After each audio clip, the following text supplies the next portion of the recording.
So in this video, we're going to continue our discussion for identifying the vertex from a factor form equation. And then by the end of this activity, the goal is to be able to identify the relationship between the b value in the general equation and the x value of the vertex. What is the relationship between those two values? So in this, for problem number 1, there are 8 problems. You're required to complete the 4 on the left. If you feel comfortable, then continue with the rest of the activity. This video will look at all 8 problems in problem number 1. And we will discuss the rest of the answers to this activity on Thursday. It would be to your advantage to work with in person if you choose to, but I would definitely be using the graphing calculator from Desmos to verify that your answers you're coming up with are actually correct in terms of the vertex form, and double checking to make sure that the equations in standard form or general form, that you're actually identifying the right x value for the vertex. So in this first problem, as we talked about before, we're looking for the numbers that are going to create zeros for these factors. This is the intercepts or zeros for the in factor form. So that would be -4 would be the first zero. For -4 plus 4 is 0, and the second one is -12. Since -12 plus 12 is 0. And so, as we talked about last week, if I take those two numbers, add them together, and divide by 2, that's going to give me -16 divided by 2, which is -8. So that's going to be the x value of the vertex. To find the y value of the vertex, we're going to stick the x value into the equation. So -8 plus 4 makes a -4. And in the second problem, -8 plus 12 is +4. So if I multiply those together, I get -16.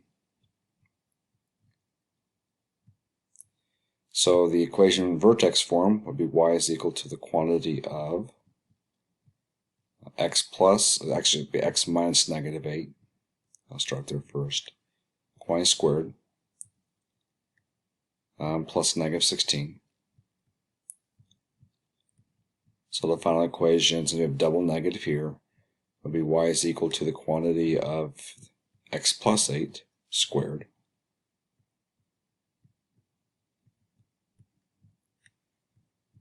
and with the addition, subtraction, or negative here, that makes a subtraction problem of 16. So this is our vertex form equation for, when given this is our factor, and the vertex is at -8, -16. So if I went ahead and graph the equation here to verify to you that the vertex is at -8, -16. So go ahead and move on to the second problem and complete that one. And when you are ready to check your answer, turn the video back on. Okay, in the second problem, 7 will make this a 0, 7 minus 7. And then the second parenthesis, 1 will make this equal 0. So that's going to be our zeros, or x-intercepts. So 7 and 1, add those together and divide by 2. 7 plus 1 is 8, divided by 2 is 4. To find the y value of the vertex, we stick the numbers back into the equation.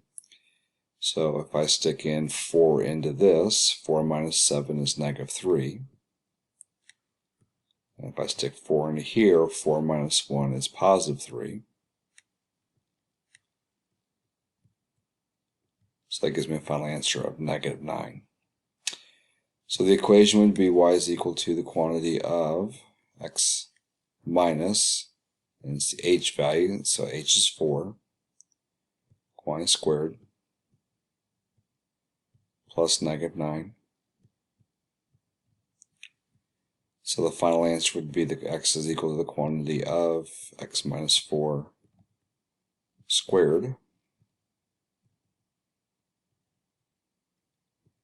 And because I have a plus a negative here, I can make that -9. So the vertex would be 4, -9. Again, just to verify that, I went ahead and put the equation into the decimal is correct calculator, and again 4, -9 is the vertex. So for the next problem, if you go ahead and complete the next two problems, again, this is where if you feel comfortable, you can stop and move on to the rest of the activity, or you can continue with the other four problems. But go ahead and complete these two problems. Turn the video back on when you're ready to look at the answers. All right. So for this one here, to make a 0, that'd be positive 2. 2 minus 2 is 0. And make a 0 here. This would be a positive 4. So it becomes 2 plus 4, which is 6, divided by 2, which is 3.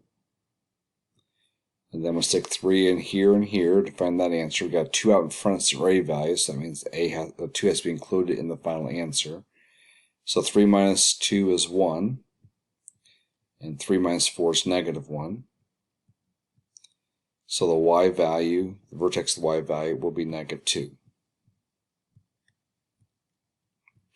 So the final equation is y is equal to, again, we do have the a value, which is given to us as 2. So 2 times x minus 3 y squared plus -2, which is the same as -2.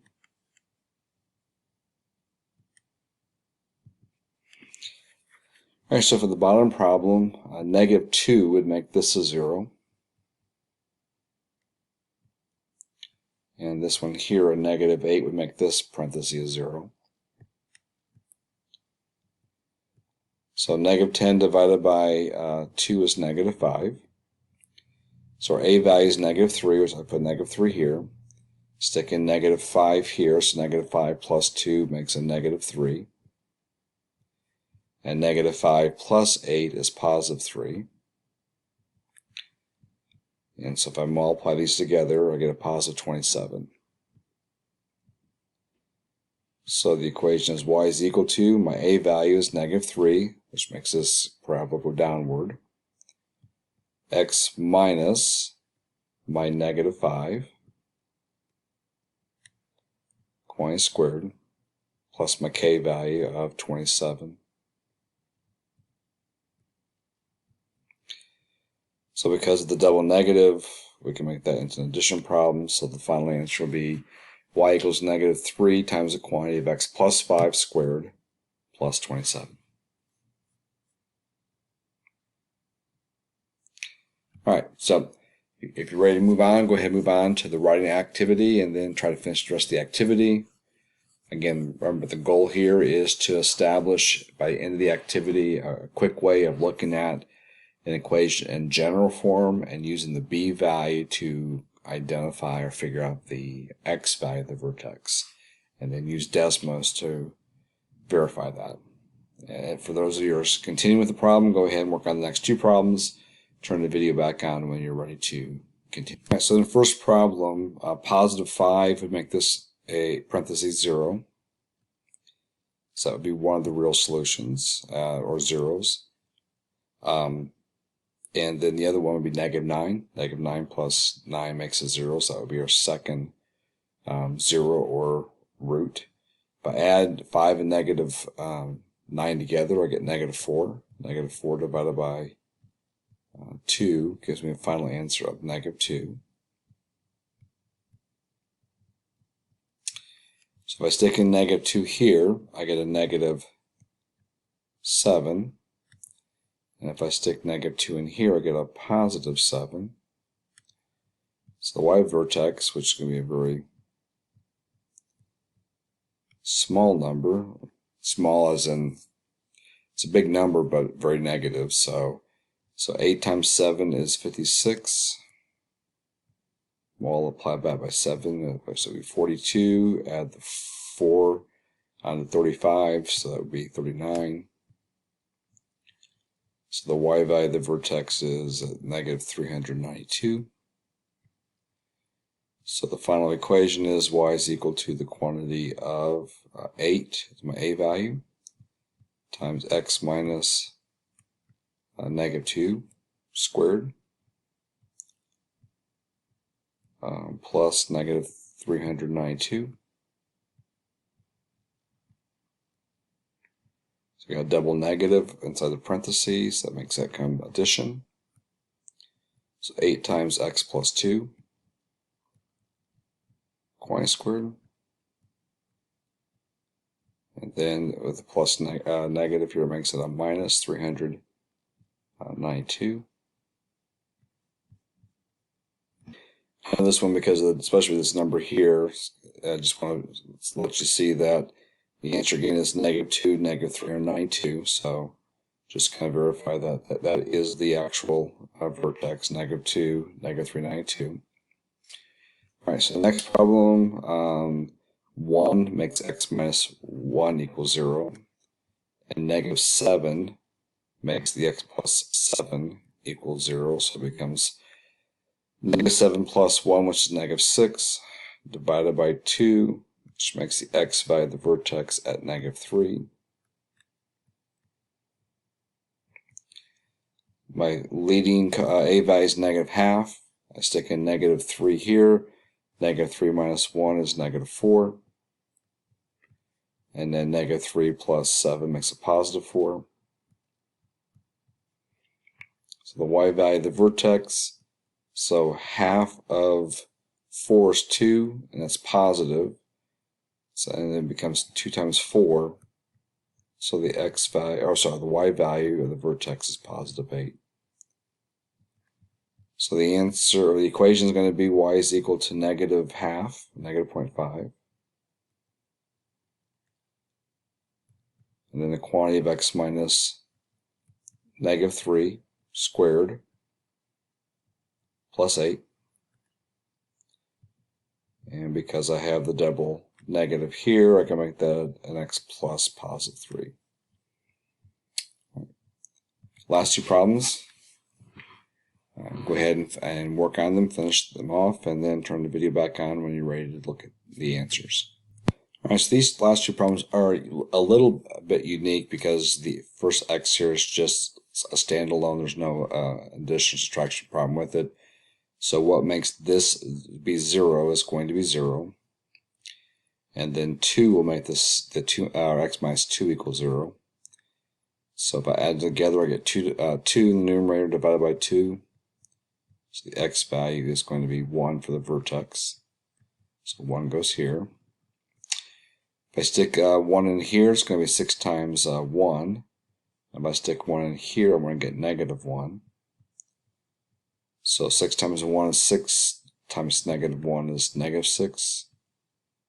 So we have here x plus -6, or we can write that as simply -6 as a subtraction problem. In the second one, again, we have the same thing here. This makes that 0. It's going to be 0. And then what's going to make x minus 8 equals 0? That will be 8. So it becomes 0 plus 8, which is 8 divided by 2. So the x value of the vertex is 4. If I stick in 4 here, it's just going to simply be 4.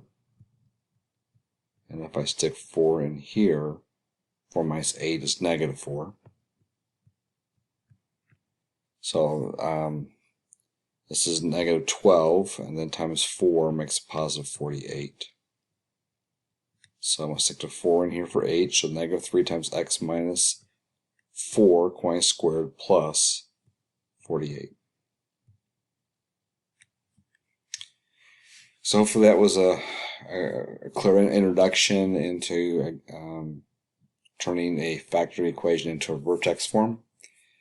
Again, as you're working through the rest of the activity, main goal here is not only practicing this skill, but also identifying a connection between the b value of the general form and the x value of the vertex.